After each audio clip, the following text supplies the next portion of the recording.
Well, here in Dubai, I'm joined by Alistair Cohen, who is the race caller on track all the time, but particularly, of course, for the big Dubai World Cup meeting. And Alistair, for you on a personal level, it's pretty big, isn't it? A race that goes around the world. Yeah, it's huge. It's pretty much what I signed up for. It's going to look good on my CV. So looking forward to it.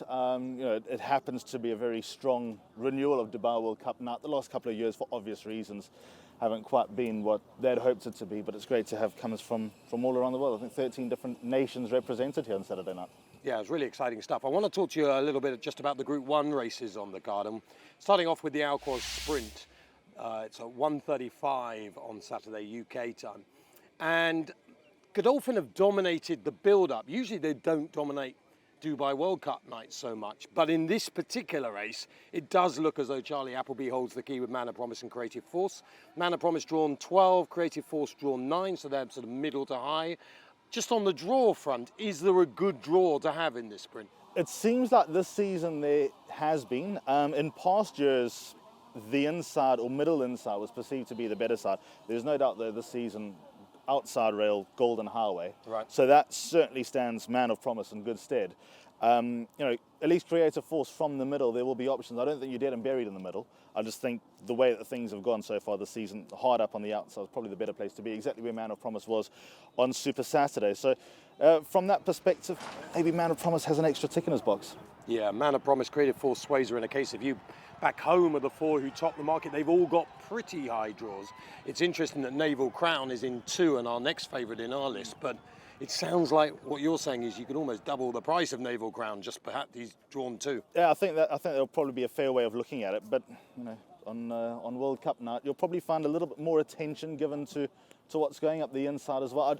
The last thing that you want on a meeting as well publicised as this is to come around and say, well, the old Quoz was a waste of time, because 8 horses didn't have a chance up the inside. So you're not quite saying that. Yeah, I'm not quite. Well, you sort of are. I just think that whatever's gone on in, previously this season, they'd try and make it as fair as possible. Although evidence of what we've seen over the past few months is that outside's where you want to be. Yeah.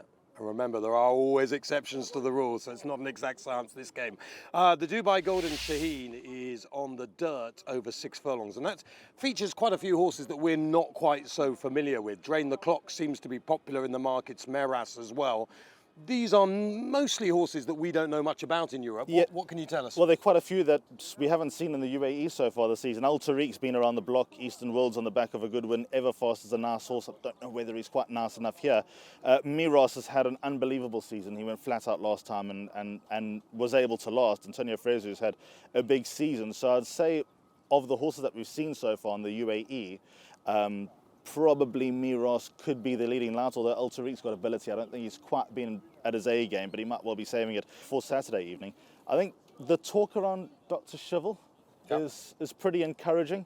I think the Americans could have a good... Americans in Japan, it's pretty much hit or bust for them. They could walk out of here with a lot of trophies and a lot of silverware to take back home, and they could also walk out of here with tail between their legs. And I don't think it's going to be 6 of one, half a dozen of the other. I think it's going to be great cheer for one and disappointment for the other. Which one I don't know, but I think this could well end up going America's way with Dr. Shivel, just on what I'm reading between the lines.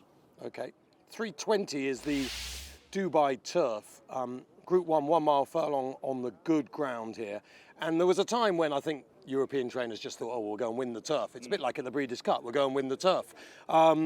Things have changed though. We now come here and we have a Japanese horse, Schnellmeister is the favourite, and everyone's just seen what Japan's done, particularly in the last couple of years. It's just changed the focus on turf racing. Yeah, and to add to Schnellmeister's at the top of the boards is Pantalassa. I went back and watched some of his recent runs. I think in his last 4 starts he's won 3 of them. The one that he didn't win, he clearly didn't stay. I think he went 1.5 miles, and I was crying out for his mother 200 metres from home. So I think 1,800 metres at 9 furlongs, obviously far better for him.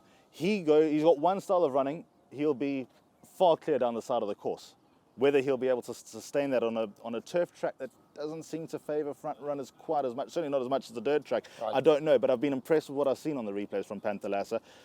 But the fact that the market suggests that Schnellmeister is a bit more favourable, I think might speak volumes that the belief is that he's probably got more ability than Pantalassa. But I'm going Japan and in the Dubai Turf, probably just going with Pantalassa just on the evidence of what I've seen, he's impressive in what he's done this year. The last 6 months, he's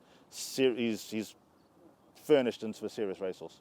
Yeah, what's interesting is that you're still going to Japan, even though you're not going for the Japanese favourite. Panthalassa back home around fourth favourite, Lord North and Mo Harfef. Obviously, with British bookmakers are going to be popular because they're going to take more bets on those horses. Lord North, who he came back at Lingford and he ran okay, but nothing like his previous Group 1 former. Mo Harfef, well, he's had this testicle removed and they're just still trying to work out his very best trip. And what interests me in the race is that obviously the pace is going to be on, and Lord Glitters loves the pace to be on. I mean, if he won, and he's not top of my list, but he'd be a sentimental winner for everybody. If he won, then Meydan Racecourse will find an extra gear past race 7. Yeah, Lord Glitters is the reason why we love jumps racing back home, isn't it? That you see these horses so often. Everyone knows about Lord Glitters. He'd be an absolute fairy tale. You kind of think this is a step, well, quite a big step too far, but you never quite know. Back to the turf for the Longines Dubai Sheema Classic Group 1, 3:55 British time on Saturday afternoon. Extended mile and 4, and the Breeders' Cup turf winner Yabir tops the market. A character horse. He's not an easy ride, Yabir. Again, you've got the Japanese in there with Shahrir, and Authority certainly are people speaking positively about him. Alan Kerr came back with a good run the other day, but arguably needs soft ground to be his best, and he certainly won't be getting soft ground here, Alistair. No, he definitely won't. And then just to add to that, I can't have him, but Burgas is apparently the most popular horse in the world. They did a poll here when he made his local debut, who's going to win the race. Burgas was one of the options, and I think they had something like 30,000 votes, and 98% voted for Burgas. The Turks absolutely worship the horse, but I'll be surprised if he won. To answer your question, Japan Cup versus Breeders' Cup. Was that poll just in Turkey? The Turkish poll made Burgas. I mean, come on. There's no way Burgas could be the most popular horse in the race, is there? Oh, they love him. They absolutely love him. The whole of Turkey will be tuned in to watch Burgas. And midfield, I think, might be a good result. Breeders' Cup versus Japan Cup. I'll go with the beer. I think that's... There's obviously something about him. There's a lot to like about him. He obviously hasn't had a bad prep if he's going to be here. I don't worry too much about the draw. I know that there's not much racetrack to work with until the first turn, but William Buick rides this track, this turf track, absolutely unbelievably. I mean, he's done things from worse draws than 12, over more awkward distances, for example, over a mile on the turf. And he's been able to pull rabbits out of the hat without even looking like he's trying. So I'm going to go with the beer. Yeah, we've got some old favourites in there like Huckham. He's been in good form over here, and Pile Driver, of course, the Coronation Cup winner for William Muir. And it's always the same, Alistair, with these meetings. But when you go to the Breeders' Cup, there's lots of good racing, but the only race that actually matters at the Breeders' Cup is the Breeders' Cup Classic. And yet in Europe, of course, no one really cares about the dirt race so much. Over here, these are fabulous build-up races, but the race that actually matters, of course, is the Dubai World Cup. You've got arguably the world's best racehorse in Life is Good, who has been significantly plotted up, fair draw, don't get me wrong, but plotted up in draw number 1 for a natural front runner, as long as he doesn't miss the break for the first time in his career. Is he just too good for this lot, even though he's over slightly a longer trip? He looks like it. Obviously, it was when the Pegasus was out of the top draw, he was expected to win, and he did it without really breaking a sweat. Funny enough, at the draw function the other night, a lot of the American connections weren't impressed with draw 1. And I know that that's their style. And Pletcher did say that to us as well, but I'm not so sure. I'm not so sure. I think on the dirt, draw 1 so far this season has been like coming up the ambulance track. It's that much of an advantage being on the inside. Do you think, Alistair, it's just when Europeans go to Breeders' Cup, they often miss the break? However much practice they miss the break.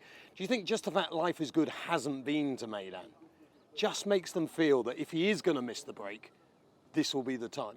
I suppose you've got to try and almost deflect a little bit of the expectation off and take the pressure off you, and perhaps build the pressure on others. Because, I mean, Hot Rod Charlie does have claims. Country Grammar does have claims. Real World, if he goes on dirt, has claims.